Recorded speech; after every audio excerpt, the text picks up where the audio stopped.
Hey, everybody. Thank you, and welcome back to another segment of interviews for What the Gnomes Know, the upcoming anthology that features a whole group of creatives working together, working, in various parts of the country, and basically producing an awesome book. Let me use proper grammar for a minute, for a second at least, and then bringing you this anthology collection of gnome-inspired stories that are coming from different angles and different themes, revolving around gnomes. So not every gnome story is the same. You'll find a variety of stories here, and you'll find a variety of creators. Speaking of which, please help me welcome Eddie and Kaj, the creative team on this anthology, What the Gnomes Know. And I'm going to put you on the spot real quick and ask you all, what is the title of your story? So it's a gnome by any other name with a G, obviously. Love it. Mm-hmm. um, and it's about a gnome someone who gets adopted into a family of gnomes and probably always Oh, belonged there in the first place. okay. Kind of like the I got you. It's kind of like the one jungle. So I can't believe I'm forgetting the name of it. Anyways, how about we go ahead and show them this rather than just tell them, and we'll not only check out what the Kickstarter's at because we're still we're still going towards goals when it comes to Kickstarter, and then we can look at some images from your story, and then we can give them a little more fleshed out description. Which you did great already. So I'm going to present and share the screen. Thank you, everybody in the comments section as well. Hi, Thank you for Chad. joining us. No. Let's go and go to the Kickstarter. First, we'll see what we're at.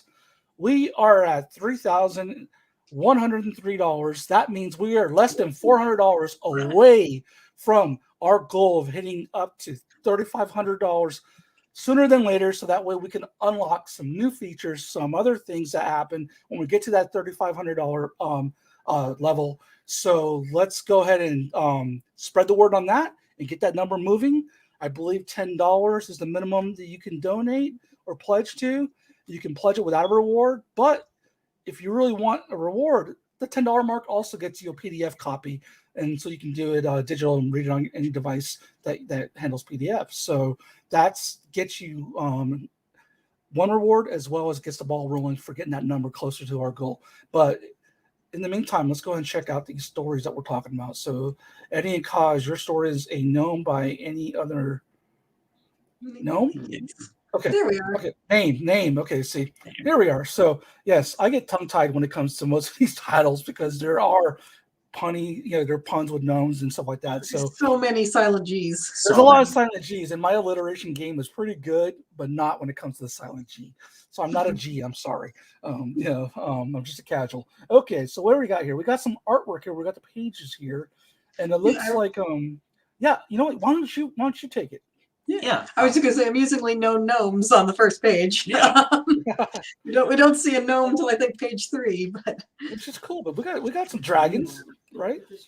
So these are actually kobolds, which so the whole comic is actually the the sort of origin story for a D&D character that I've been playing for over 2 years, and is one that's very near and dear to my heart.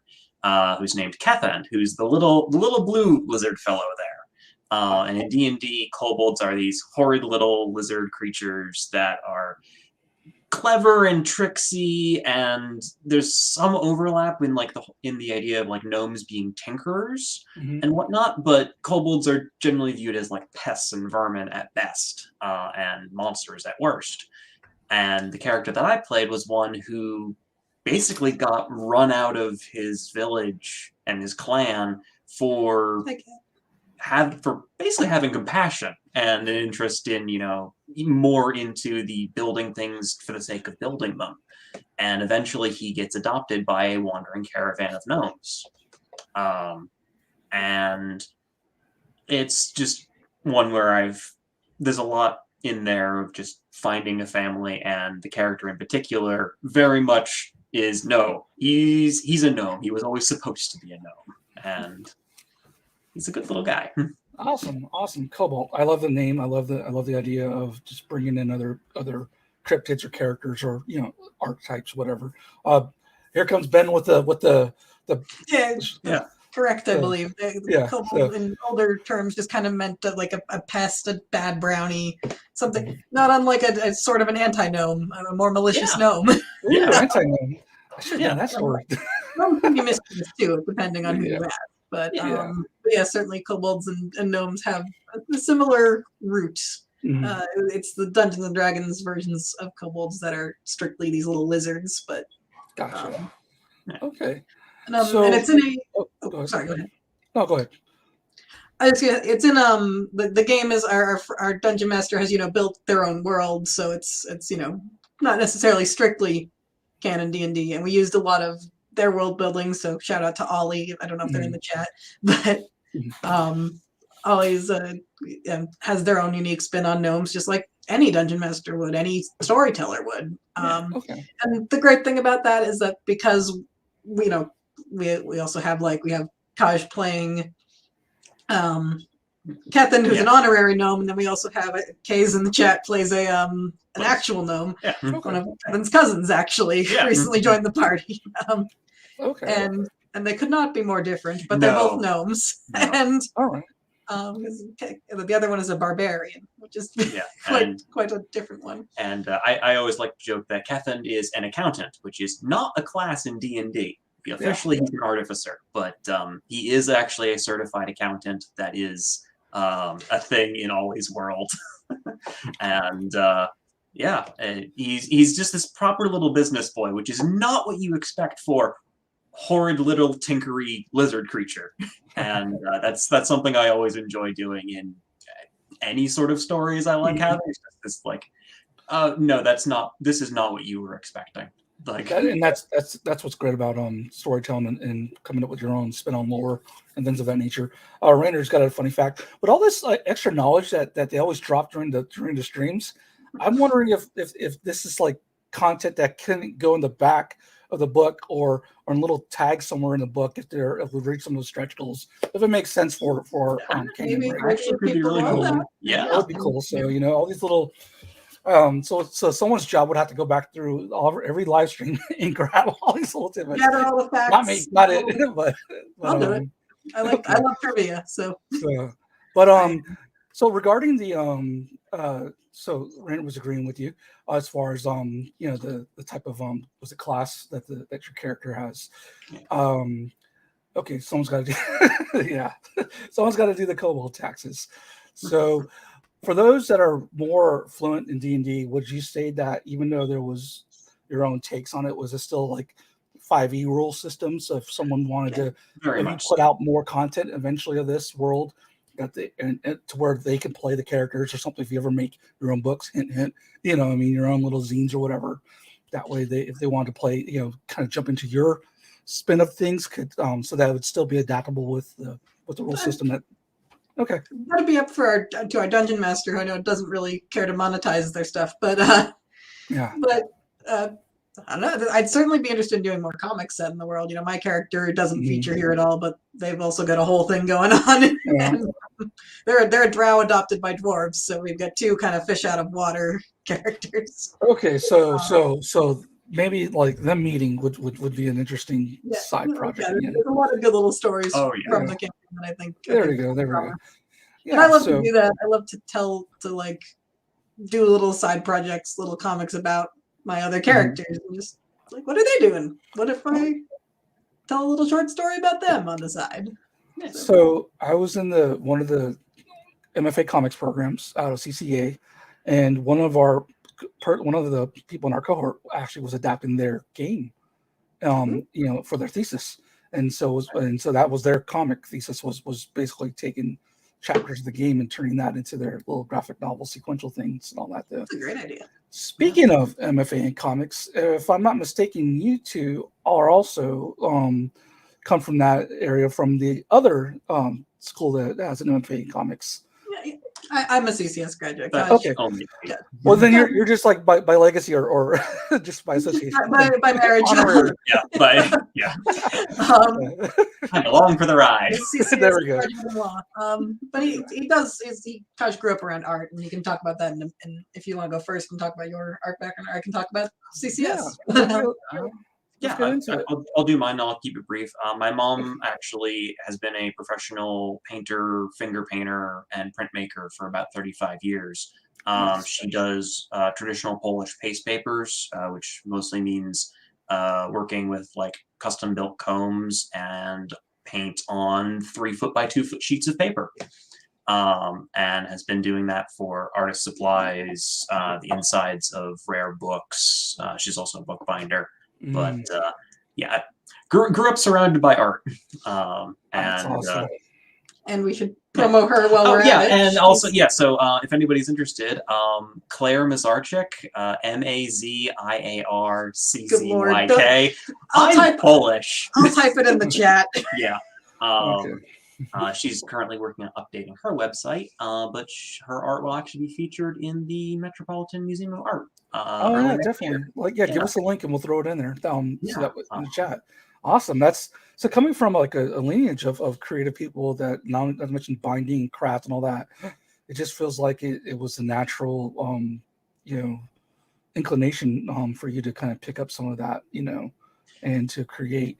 Did you at first were you resistant? Because my kids, at first when they're younger, they're all about making arts and comics, but then when they're older, they're like, then it's like I'm being a stage dad if I ask them to want to participate or do something with me. So they go the opposite way when they get older. So did you have any of those type of like, I don't want to say rebelliousness or anything like that, because I mean you're free to go chart your own course, right?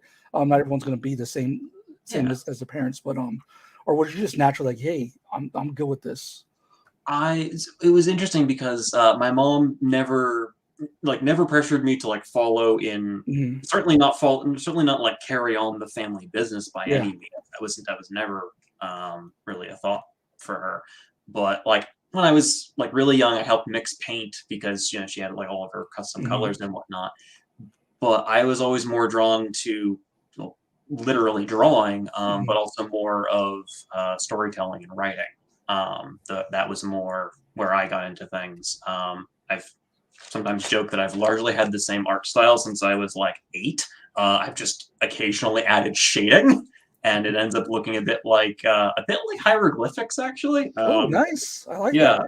This is probably about as detailed as they get. Okay. But those are just some self-portraits. I see what you're saying. The bold out contour, and then yeah. Oh, you can make nice rubber stamps. You can carve with those linoleum cuts and everything. Yeah, actually, I probably could. It's very cool in its own right. But my arts, outside of a couple of bits of the like machinery or some of like the wagons that are in the caravan later in the comic, most of the art's actually Eddie's. Okay. Like I said, I'm listed as the artist, but and the more I'd say, the more I think the way you phrase that as a fun fact is more. Some of the bits are drawn by Gosh. Yeah, that's true. But yes, so I'm no good at machinery and like gadgets and stuff. I can't draw cars, can't draw robots. Oh yeah, I hear you. Straight lines and me do not get along. I'm an organic shaped creatures and landscapes kind of guy. So when it came time to gnomes, I think across many sources are known for tinkering and machinery and being crafts people. Yeah.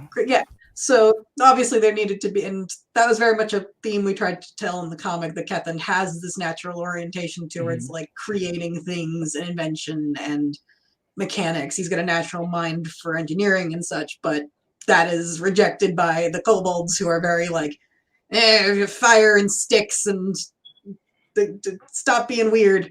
And so that was very important to have. That element was so important to the story, but I'm no good at drawing it. So when it came time to like show Griggs, Kethan's sort of adoptive father's workshop, Kaj drew a lot of like the interior of that, and then I went over it with the inks. So I'm known or not known, maybe I'm more of a ninja when it comes to this, for like kind of sliding in unsolicited suggestions and ideas when I talk to creatives. It's kind of like people let me get away with it because I'm the host. But if it was just like a regular conversation, that I'd probably get called on it more.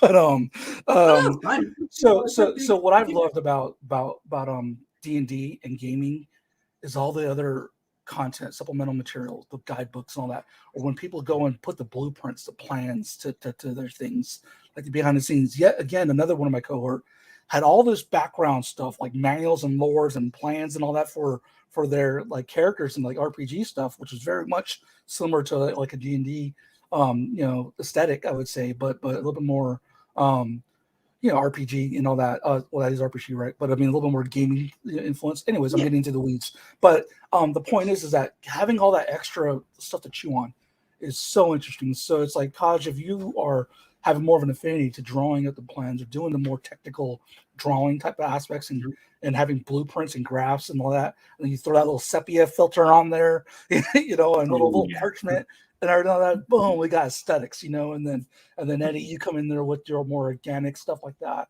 And the fact that you mentioned that the tinker aspect of Gnomes brings me to when I say trope, I say it with affection because I really enjoy tropes a lot. Tropes are good. They're tools. Yeah. I mean, they're the old faithfuls. You know what I mean? They're the old faithfuls that we know and love, and if someone spins on them, great. If there's a little twist, cool. But I mean, at the same time, though, I watch anime and I watch a lot of shonen. Trying to broaden my horizons. But if I'm watching shonen, I know what I'm getting, and I'm okay with it. You know what I mean?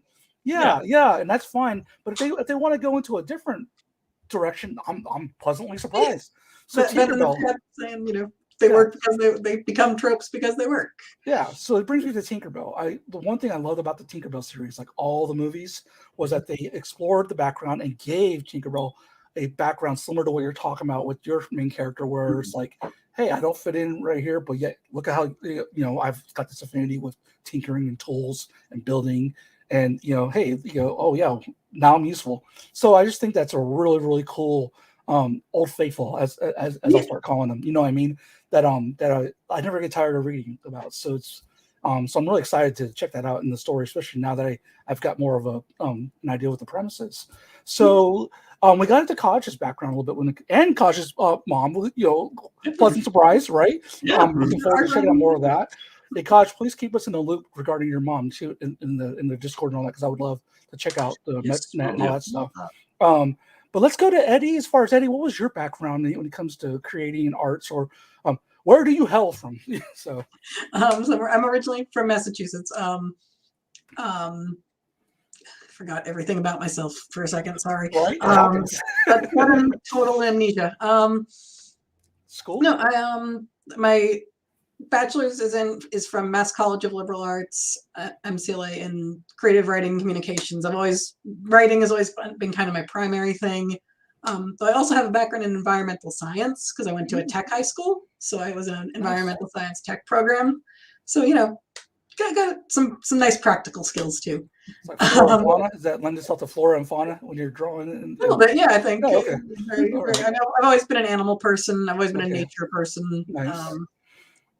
And I think so. And then after undergrad, I went to CCS for a master's in cartooning, and I really, really enjoyed that experience. There's a lot to talk about there, but I think what's most relevant is learning to collaborate with others. Mm-hmm. And I'm more oddly, I consider myself more a writer than an artist, but on this one I was more the artiste.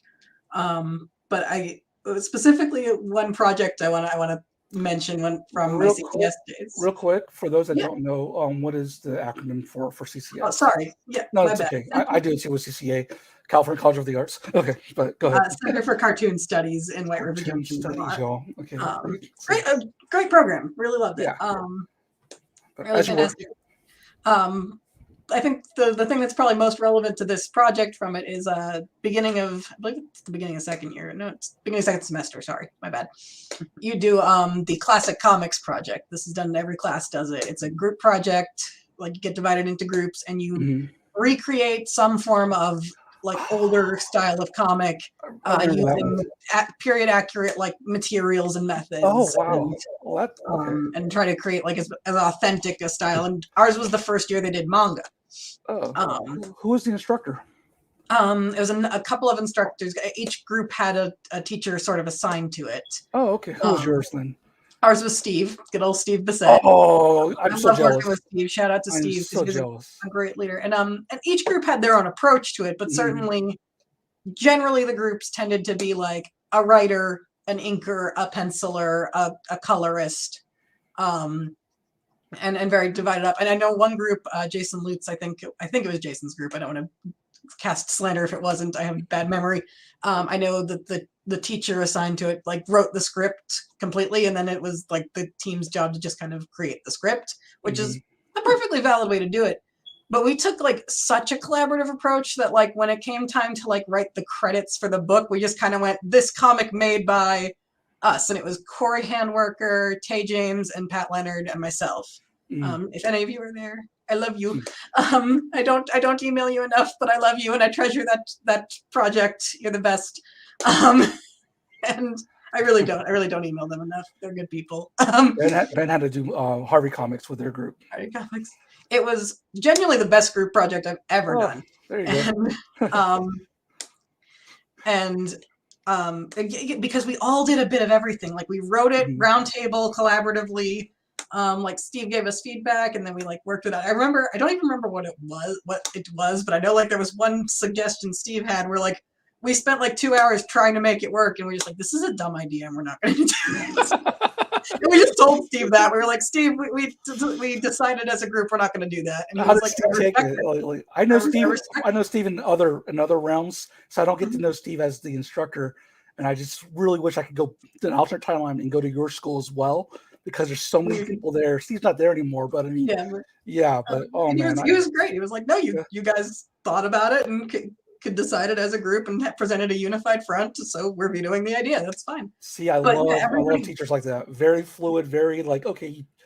He wanted to work with us, it was collaborating. And I think that was the learning experience was so good, learning to like collaborate that way. And yeah, everybody did a little bit of it. Like some of us penciled certain scenes because we were doing kaiju. That was our like subject. We had to do a kaiju story, which for those who don't know is like Godzilla stuff, giant monsters. Big monsters, like right up Steve's alley. As far as monsters. Yeah. And we it wasn't like we just went, now that's done right away. We tried to make it work, and it didn't flow in the script we had. So we were like, no, we're going to axe that. But like, so some of us are great at drawing people, but like weren't feeling confident about drawing giant monsters, and or some of us are good at like buildings, other things. So we divided up the drawing and the inking, and still managed to provide what I think was a pretty like unified look. I think it looked fair. There's a few moments, most of them are my fault, that are not super consistent, but I think overall it came out really good. And I think the only thing that was one person was I think I did the 2 color pages, and that's not tooting my own horn because that was the only thing that was like wrong and we lost points for. So well, you're there to learn. You're there to learn. You're there to workshop. So if I'm wrong and I wasn't the only one who colored, the others aren't going to correct me because they'll be like, yeah, blame Eddie for things. Because I got a little fucked up. But I'm probably not supposed to curse. I'm sorry. This isn't Bob's channel, so I'm not. Well, I try not to drop so many F-bombs. I don't care on the occasional one. So apologies for I have a sailor mouth. It's awful. Yeah, me too. I'm trying to make a better example for my son. I'm trying to be family friendly. Apologies for. So let me ask you this before you continue. Yeah. Is there ever first one comment regarding group work? It feels like this is the type of group work that wasn't that person's doing all the work and everyone else is just kind of like phoning it in or not coming at all. This sounds like a really truly collaborative experience, which is kind of like the unicorn, right? Yeah, it was really lightning in the bottle for sure. I think you all should write a manual about how it went and what it was doing, or a little zine. Again, unsolicited suggestions, because that would be something cool to people like, oh, this is how it's done. Yeah, this is how you're supposed to work. Throw this in the offices and stuff like that, little pamphlets everywhere. But anyways, was there ever a point where when you all were think tanking that rather than leaning into the kaiju, you just decided to go with like a Kirby or something like fluffy or something like totally like abnormal, like bizarre, but at the scale of a kaiju? Because that honestly didn't occur to us really. We wound up having another like silly title. It was The Birds and the Bees because we had a giant bird and giant bees fighting. That's so funny. That's actually pretty funny. So I think you need the context we were on that fairly early, so okay, cool. I think understood. And I know that was a fairly early decision. We were like, because we're just kind of throwing ideas around, and Steve has some really good tricks for designing monsters. A lot of it's like just opening the animal encyclopedia to different pages at random and seeing what you find, which I used to do straight up. I used to do as a kid. Like like we're being taught this exercise in class, and I'm like, I just did this when I was 10. Naturally, yeah. Just something I did for fun as a kid. What if I Awesome. combine the animals? I keep leaning forward too much. So What if they that mix them that together? experience informed how you both went about this one. Is that, am I getting that right? Yeah, very much like jumping Okay. back and forth. Like, Uh-huh. like Kaj gave me a rough, well, not rough. It was pretty detailed, Yeah. but a flexible script to work with. And I Gotcha. like when I tend to work. I use these old. I couldn't find them earlier because unfortunately I just rearranged my room and I don't know where they are. Okay. But I use these Canson thumbnail sheets, and they have like a little like page-sized rectangle, and then just Mhm. some rows for text next to Yeah. them. The And I like storyboard ones, right? yeah, Yeah. they're hard to get nowadays, but some art supply stores have them, and you can find them online Mm-hmm. relatively easily. I think Blick sells them sometimes. And I like stocked up a few years ago, so I don't run out. And I like to use those to like tighten up scripts and thumbnails to make like, and they often look incoherent to anyone who's not me, but like I This is true. understand what they mean. Mhm. So as I'm, turning Kaj's script into like comic thumbnails, I had little points where I'm like, yeah, this is weird. Can I like adjust this? And I would ask him like, hey, can I tweak this thing? Like The one thing that breakdown, wasn't, basically. yeah. Yeah. Like, so I did have, my contributions to the narrative as well. Like I kind of, one thing I made a point to emphasize is like kind of the fact that like Kethind is visually impaired. He can't see very well. Okay. He's probably legally blind. He absolutely is. Kethind's like kind of legally blind, and the other kobolds have this very like cast out the weak, very very animalistic, like you chase away the weak one, run them out attitude about that. Like, haha, he can't see, fire hurts his So a little eyes. bit of an ableist, like Yeah, a little bit. very It's very much much meant to be like a disabilities thing, kind of where the gnomes are more like, well, let's make an accessibility aid for you. Let's make you something to help. Let's get you a tool or like. And I made a point to like, it's a small detail, but like on one page I put like another gnome in the background in a wheelchair, and like. Oh, nice. Okay. Because I thought it made sense that a society that's so like inventive would be, on the fantasy cutting edge of like prosthetic and mobility aids and such. So let me ask you. So yeah, that was something that I kind of like. It was already a thing in Kethin's story, like in our campaign, but it wasn't as central a theme in the script. And I was like, what if we kind of focus on this? I think this is a compelling story about like, escaping an ableist community and finding somewhere that's more accepting. Yeah. Okay. Yeah. So, go ahead.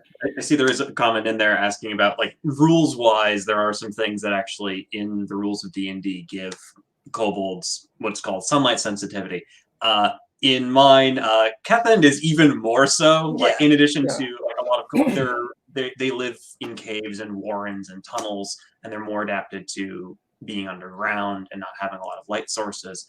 Kethind, in addition to that, can't see more than like 3 feet in front of him at most. Like even So does this play?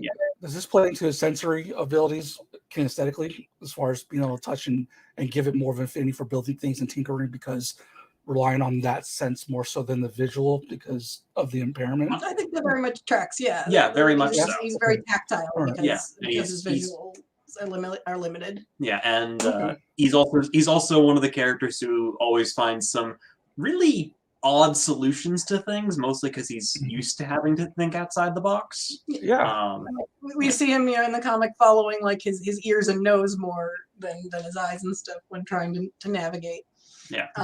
But yeah, and that's like little influences. But then I did most of the pencils and the inks. I really like inking. It's my favorite part.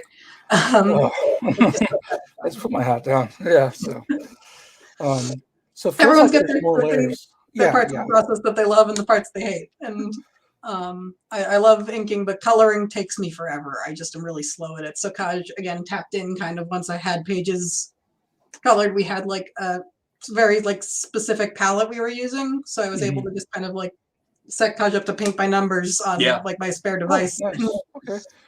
Well, it feels like you're adding a lot of layers to the story, and which I appreciate as a storyteller or creator, and just as a like in the UX department, as a user that's about to experience this, a reader that's about to experience this, knowing that you paid attention to the ableist, but also looking back at the culture of the gnomes that are already more progressive, and ahead of it, as well as and then having your main character be like an abstract thinker and utilizing other sensory abilities to get around or problem solve, which is something that neurodivergents have to really worry about when it comes to living in a neurotypical world, having to worry about trying to be able to say, hey, I can problem solve this way, I can't problem solve the way you want me to, just chill for a minute and be surprised it's going to happen, so eventually, hopefully there's a more of a leveling out as more information comes out, about people on the spectrum and all that. So I'm interested. There's a lot of layers already to this that I'm like, you know what? I would love to hear more and see if you have any plans to expand more post this anthology. People need to check out the anthology because, again, stories like this, I mean, there's a bunch of different stories that have this weird creative. What I've learned from interviewing people from all the stories, and I know how Jack and I worked, was that everyone put a lot of thought in certain ways of crafting these stories and made them almost like logically sound with a character's motivation point of view or establishing the world building, because I don't know why we all just tracked that way, but it was really cool. I think it's because not everyone wanted to do a traditional typical gnome story, and I think everyone wanted to kind of like bring their own science to it or something, and I think it created a lot of interesting material. And once again, it's like I'm pleasantly surprised with another set of creators to the same. So Ben is in the comments, and Ben says Gnome's tinkering background really does make an interesting way to explore anti-ableism. Yeah, I mean, should you all want to go more into that or more into your own lore? I mean, you've got relative stuff to go ahead. I think there's something very cyberpunk about gnomes. I think there's something cyberpunk gnomes. Very transhumanist about gnomes. They're very like their nature as inventors. I think and leaves a lot of room for that in interpretation. Yeah.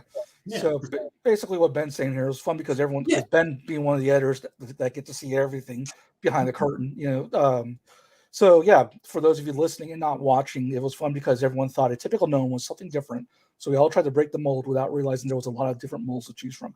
That's pretty much that nailed it.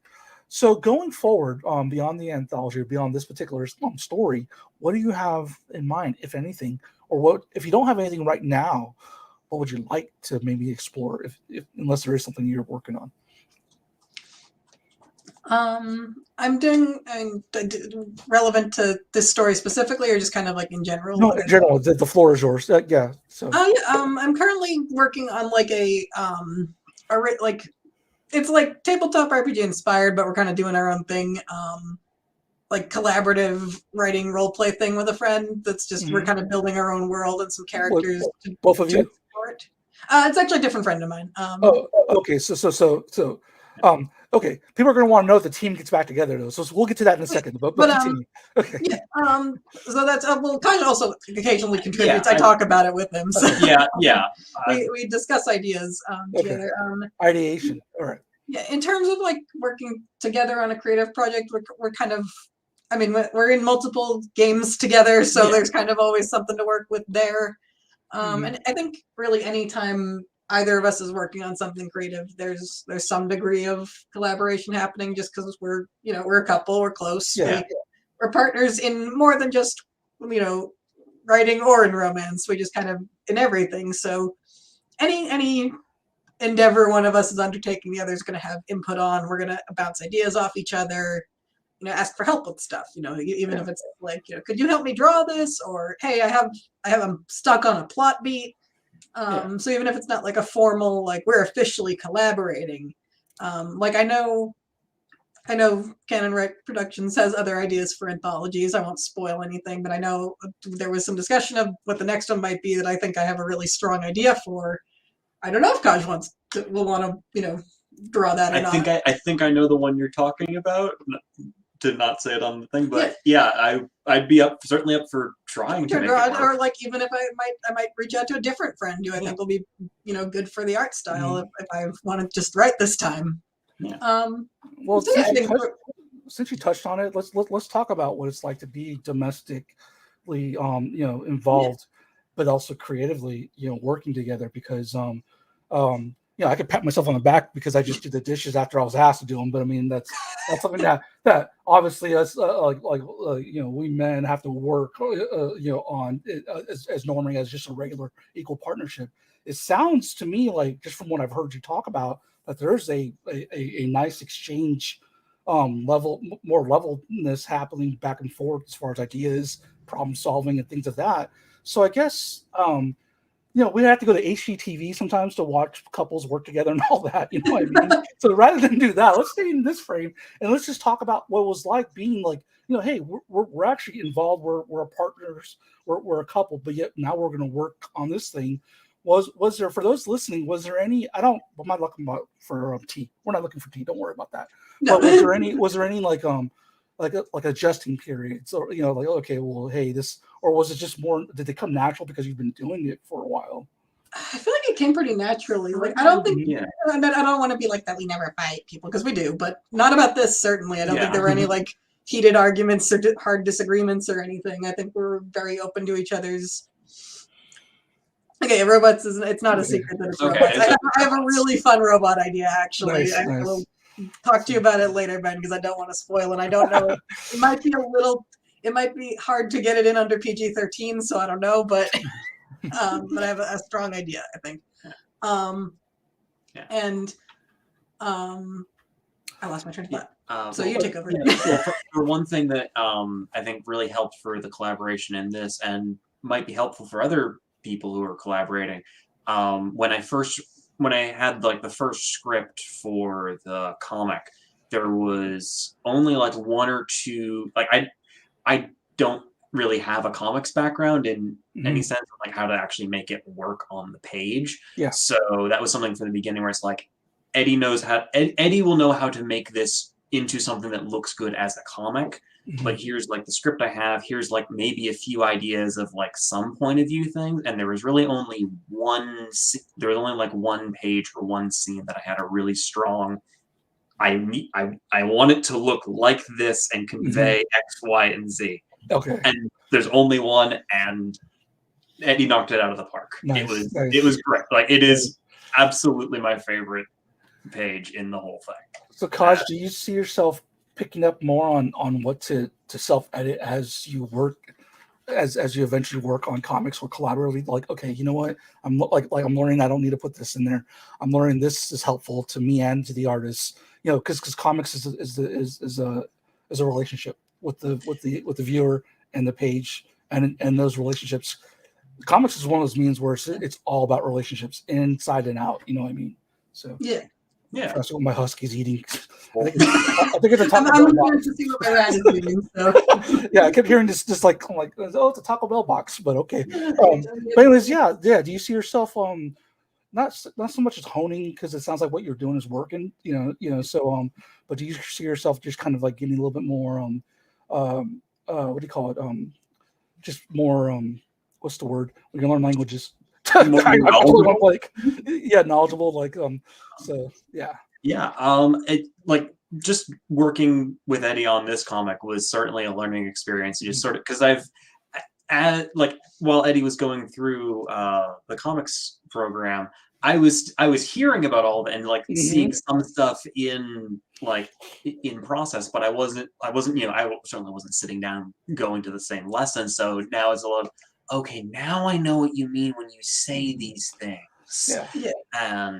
And it does it also like makes me better at reading comics. Yeah. Which is kind of like, oh yeah, this really does help.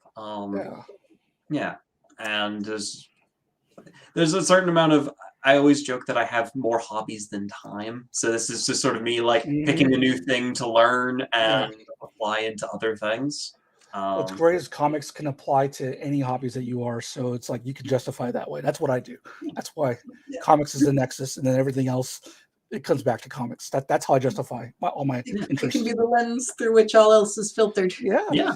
Yeah. So I had a similar You experience. good over there, little dude?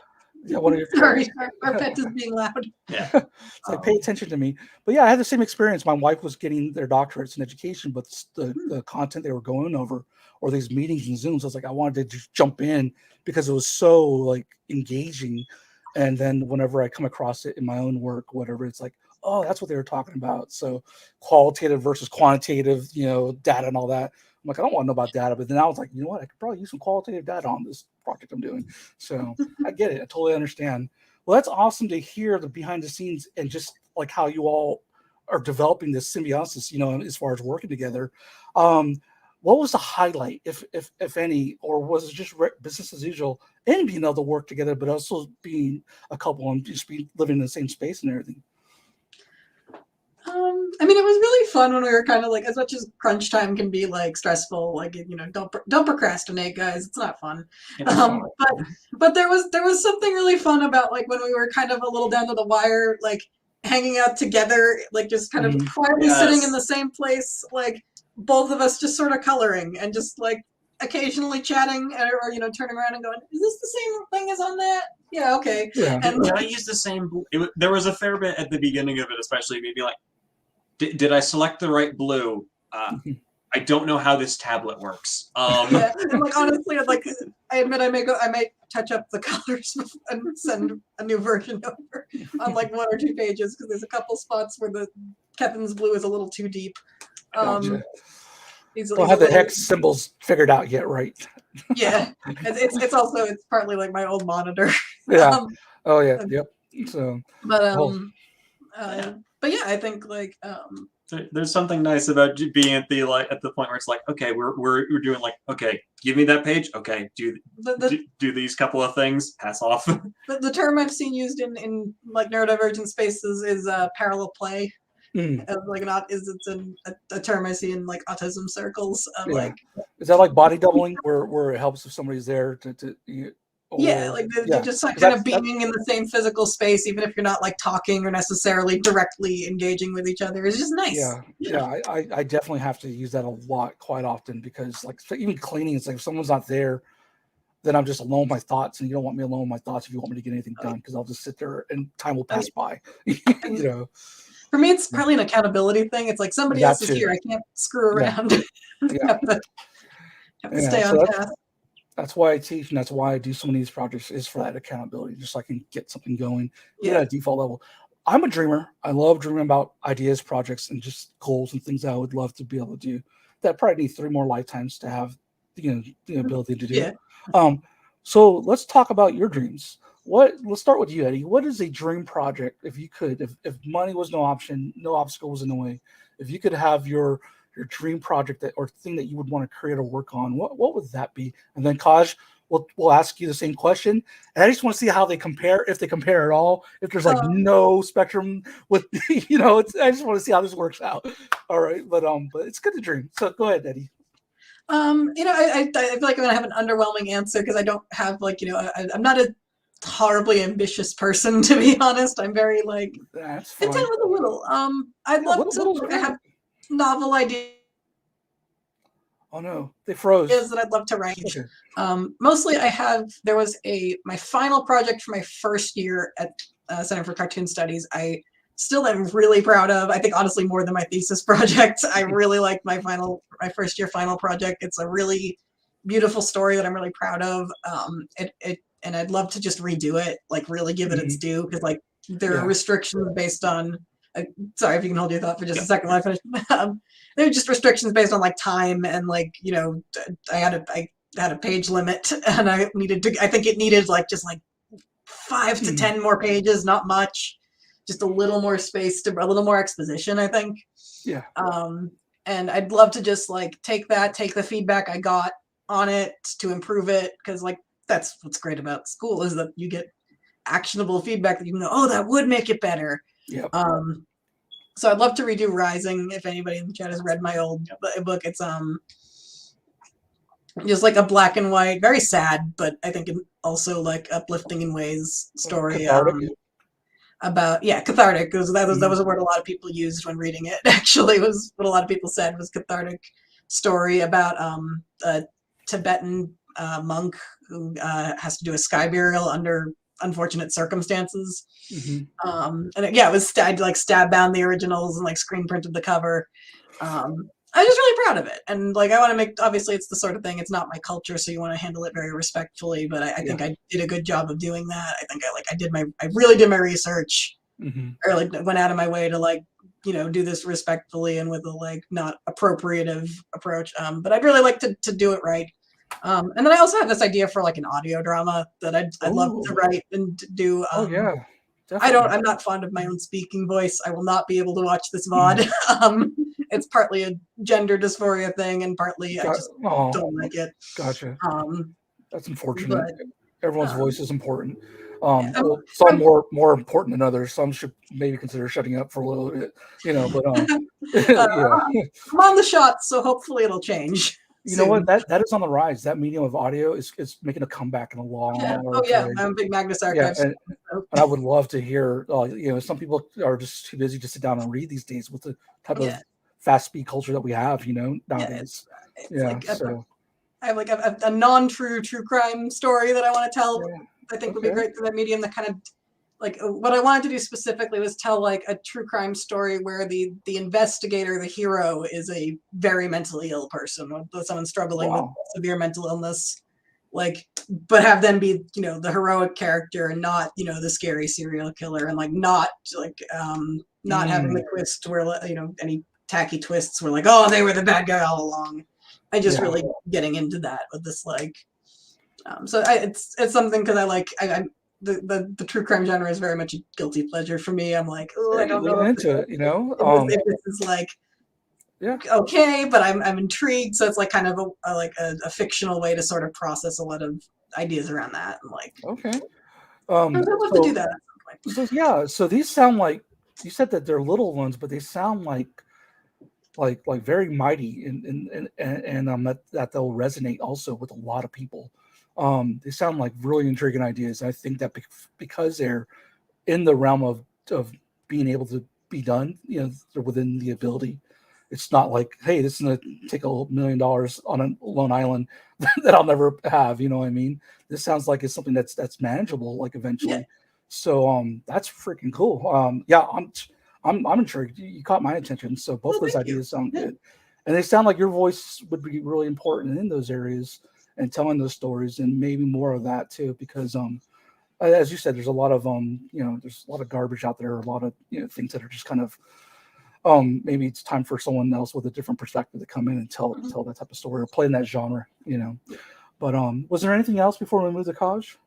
Those are probably my two big things. Yeah, I think those are bangers, by the way. So I hope you can hold them off. I appreciate that. That's very, very motivating. Thank you. So, all right, Kosh, you're on the spot. All right. As far as larger ones, like I said, one of the problems of having more hobbies than time is I'll do this, and I'll do that, and then I'll do that, and then I don't get back to things. But one thing I have been meaning to go back to is actually a little more of a physical and tactile thing. I've been meaning to get back into just sort of carving things, because it's one of the art disciplines I never really got into outside of some printing stuff in college. And I really like working with Dremels and any kind of fine tools, fine carving stuff. And I've just been meaning to get back into that for making kind of whatever I end up making with that. And there's a couple of other story ideas that I've had sort of on the back burner for a while. There's one that I put a lot of work into and then had to put on the back burner because life. But it was a detective sort of story with quite possibly the most comic book detective private investigator name ever. Her name is Spectra Sands with 2 M's. Very much and she's a moth. Yes, and also is kind of a moth. Nice. Depending on which version of the story I'm going with, is either some sort of moth that's turned into a person, or I did some stuff with like getting stolen away by fairies in one version. But she always has like a moth theme, and kind of her thing is always like, finding like lost bits of light, whether that's a lost kid or literally light. But that's one that I kind of always keep going back to in the back of my head. I'm like, I should do more with that one, and maybe as a comic, maybe as just like writing itself, or what's the word? Prose. That's the word.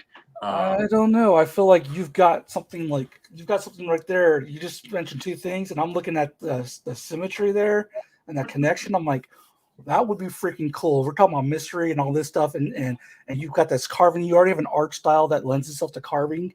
Yeah. With the Dremel tool, which I love. By the way, you're not wrong. That Dremel tool is one of the best drawing tools I've ever come across. I was like, whoa, that got me through sculpture, and I was like, this is a drawing tool. People don't realize it. So, but yeah, you could totally make some nice, innovative storytelling with combining all those things that you just mentioned, and that would be like people like the escape rooms and all that kind of stuff. But imagine people that want more tactile in their storytelling. Oh, like wow, and pulp and all that stuff like that. And then you eventually get on that audio story thing that Eddie was talking about. And then the box comes, you got merch, but all these boxes and all these little clue things and stories and carvings. And I think you all are sitting on gold, and that they all sound manageable. So, and he's got a great voice. So like, I won't do my own voice acting. Yeah, but I heard the Massachusetts come out like several times as you were describing. I was like, oh, there it is. But oh yeah. And then when you say moth and all that, I think leaning into that is gonna really work. So I love what I'm hearing. I'm really glad I got to do this interview and getting learning so much about as far as all your stories. You both have a lot of stories, a lot of storytelling capability, and I hope you get to at least like 50% of what you're talking about, because that would be pretty cool to check out. But yeah, you all are sitting on some stuff that I could totally see like actualized eventually, and also maybe innovative. I use that word a lot when I do these interviews now, because I'm getting so much that's resonating from the people I interview, like yourselves, that are just like sitting on untapped like material and content that's just like, yes, I would like to sign up for that, please. And I suppose I think it's great lately is learning about how much people are sitting on what's possible, and they don't realize it as much. As storytellers and creators, though, that's your job in a way, right? To sit there and realize what, to make it actual and everything like that. So those dreams sound like they're really good dreams, and they sound like they're doable dreams and everything. Now, what's the genre you want to avoid completely? Like we'll go with Kaj first. I go, yeah, you know what? That's not my strong area. That's an area I would like to stay away from. Something I'd like to avoid completely. If there is one, like genre-wise, or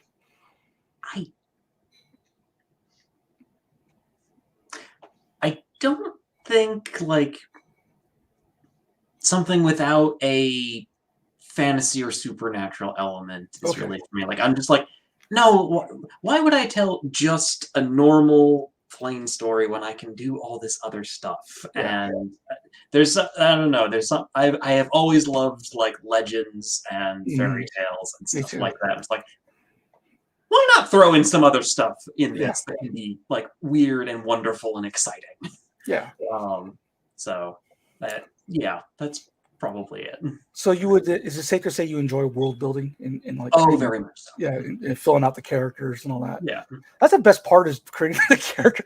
I sometimes tap out before you even get to the game or the story. I just can just do character sheets all day and build a lore behind and draw the character designs. I'm like, okay. Character sheets saved, but he's not playing in anything. He's just I still have mine from the 90s. So when I had hair like you, I had long hair.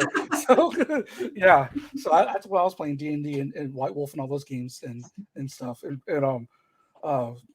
riffs and stuff like that. But anyways, awesome. Okay, so it sounds like as long as it can fit within the parameters of fantasy and supernatural, that you pretty much can put your spin and tackle almost any genre, as long as you're allowed to play. Well, bring your tools, to it though. How about you, Eddie? Is there anything that you're kind of like would be more hesitant or shying away from At this point in time, Regency romance. like say again. I heard the romance. Regency romance. Regency romance. What is that? I don't know what that is. Is that a Okay, hotel somewhere? I'm about to make enemies. I hate like Jane Austen shit. I'm sorry. I hate it. Okay. I hate I thought it was romance that happens in hotels, like fancy hotels. No, Okay. like Regency era. Like, white people going to each other's houses and throwing shade very weirdly, men who are emotionally unavailable and then undergo an arc off screen and are magically saints by the end. I hate Pride and Prejudice. I do not. I'm sorry, girlies. I'm sorry. I'm sorry. If you love it, I will never take it away from you. You got backup. You got backup. I think the closest thing that was acceptable was Pride, Prejudice, and Zombies, right? I mean, to quote an episode of Community, I get it. I see the appeal, and I would never take it away from anyone, but I would also never wait in line for it. Yeah. I thought that was like burning up the fire. But on a more serious answer, I'm scared away by anything like really high tech sci-fi just because I can't draw machines.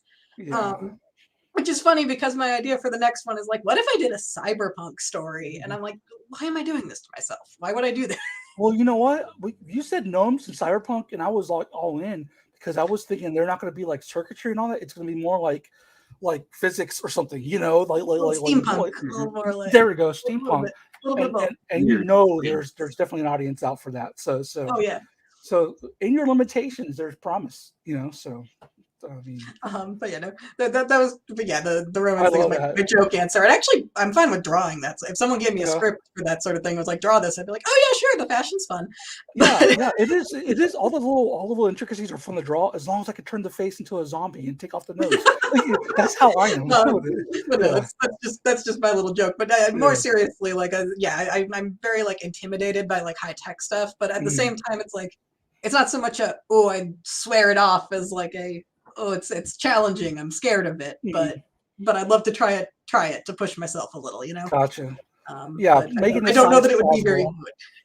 Making the science plausible can be intimidating, and that's what stops me from going into heavy sci-fi. I'll enjoy it, I'll absorb it, but I'm going to do a lot of workarounds if I'm the one making it until someone else that's more tech savvy can help explain it to me in A, B, and C order, because otherwise I won't get it. Which is why I like the Science of the X-Men, or those books where there's a science or somebody that's knowledgeable that explains in theory this is how you would get that done, or this is how they're able to use it, because they have an overactive thyroid that's giving them this and that and that, and that's why he has a healing factor. You know, I mean, like that kind of stuff is cool. But I mean, if you're asking me to do it, nah, I'm okay. So. That reminds me of something. I heard this from Brendan Lee Mulligan, but I think he's quoting somebody else when he says it about people will only ask why like 3 times. Like, so it's like, so you know, you're above like, a certain age limit, how can they space travel? Well, it's the Mass Effect relay. And how does that work? Oh, it bends space. Okay, I'm done asking questions. I'm bored. Like, it's a great. They must have not been in the Twitter comment section, because there's a lot of people that are like a dog with a bone. They won't. Oh yeah, no, there's absolutely those people. Or if you're under 4 years old, you're gonna ask why quite often. But oh yeah. So, but okay, so let's check in on our Kickstarter, and tell you what, I won't do the whole screen. I'll just refresh and see if there's been any movement. Any upticks? Let's see. Any upticks? So, okay, so we need more movement, everybody. You're hearing all this cool stuff coming out of our guest here. You should want to get you a piece of that by pledging to this Kickstarter, to this anthology. And if I'm starting to remember what the goals are. If we get to a certain tier, the 3,500, I think it unlocks like extra content, right? Ben can correct me in the chat, as well as get up to page rate, I believe. So, but let's see. Okay, you invoke Brennan. And I need to nerd out about Dimension 20. I have no idea what Ben's talking about, but I more D&D content. It's okay. Show that we're apparently both fans of. Okay, cool. As long as somebody else, that way, you know. But so I love what I'm hearing. We crossed over genres. We talked about your approach to the story that you did in Kickstarter, as well as just your backgrounds and everything like that. Kaj, we talked about what you want to get back to, like creating art-wise, and what tools you want to use. How about you, Eddie? Eddie, you what is something that you would like to, like a sandbox creatively, not genre wise, but like maybe tools or process or technique wise that you haven't gotten a chance to mess with too much? Yeah. I have some other stuff. I have dabbled in wood burning, which is just kind of a fun side thing. I do some like crafting. I do cosplay, but I don't really sew. I'm not a good sewer. I can't like understand a pattern. It just doesn't feel like in my brain. But I'm great at like prop stuff. Like I actually need to get moving on this. I need to make some spears for a cosplay group my friends are doing in Anime Boston. They need to be like the like weight of like a twirling baton, so they don't have to be huge. But gotcha. So I have some more hands-on projects with that, and then but in terms of like stuff I'd like to do more, I haven't done a lot of like writing in a long time. I've only just recently been getting back into just like excuse me, just like prose writing, like just telling stories is just not something I've been doing until like past couple months. Just kind of fell out of the habit for a while. So I've been enjoying doing that again, and I really like to get back to writing my own stories again because I miss it.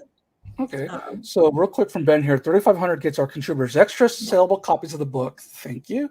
And it adds a Q&A section to the book. And as you can tell from these conversations we're having, there's a lot of little nuggets of information and just things that we're pulling out of people that I think would be really fun in print to read later on in one spot, the gift that keeps on giving in a way.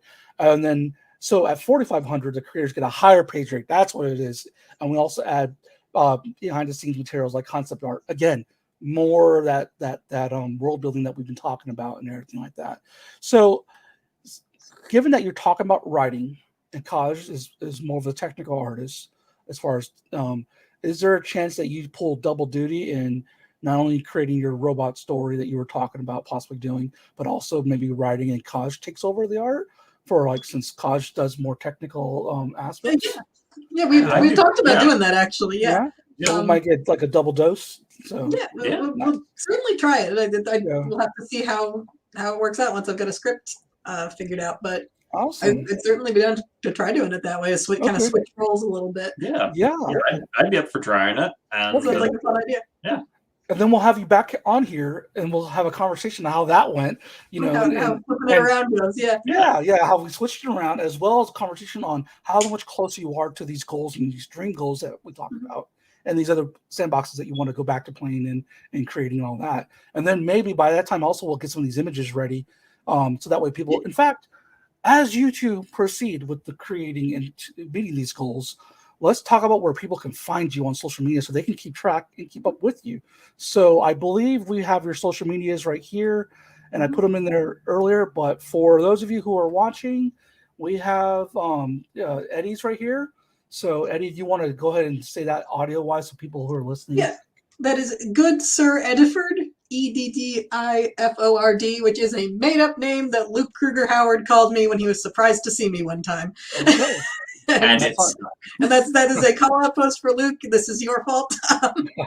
That's on Instagram.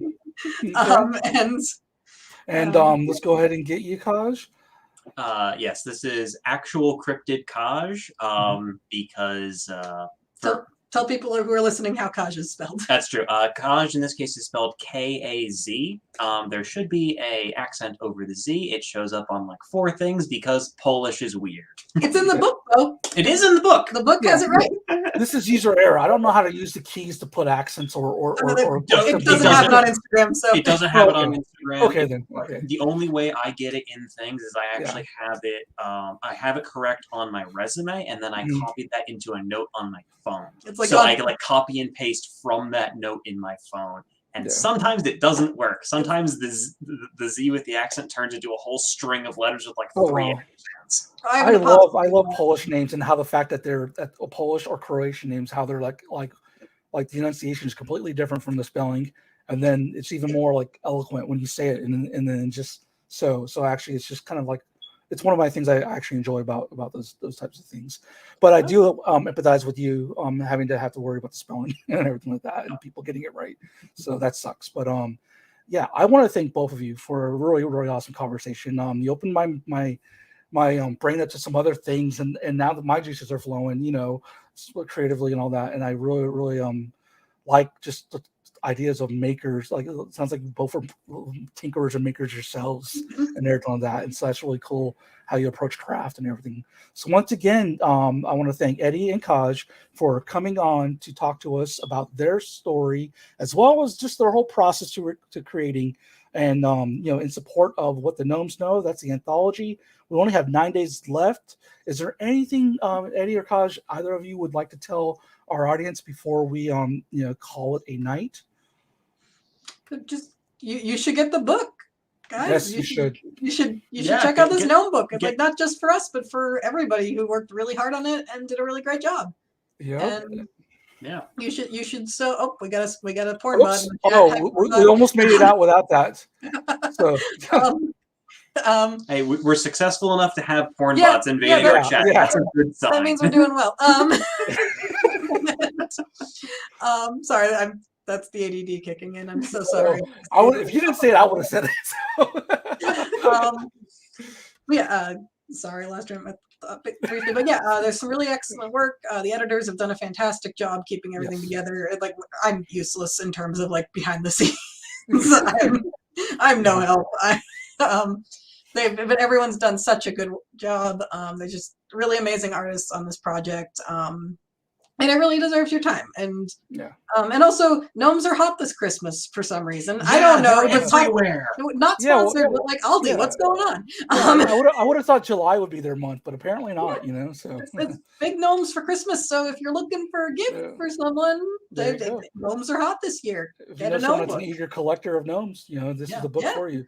How about any other projects that you want people to know about and that they should go check out besides your Instagram? Is there anything currently in the loop?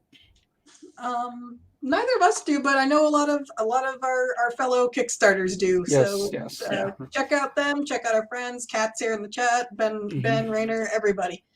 Go check out all of the people on this. I want to say everybody's name, but I'm afraid I'm going to leave somebody out. You want to know their names? Go to the Kickstarter page. Exactly. They're on Kickstarter. Do some reading. Come on. So Canon Wright, What the Gnomes Know. So that's the Kickstarter. Again, thank you so much. Gnome Comics. And I guess if any of you here have already backed it and have already told your friends, use like the link, the tiny URL /Gnome Comics. I don't know. Put that in your favorite coffee shop, or I guess in Aldi's, because they've already got they love the gnomes. Again, not sponsored. They have gnomes? No, their commercials have gnomes in them this year for some reason. Okay. So if you told all your friends, start guerrilla marketing, right? Put it on the bulletin board at your office. Yeah, it's the season of giving. So give your friends a URL link to the Kickstarter and share a plenty.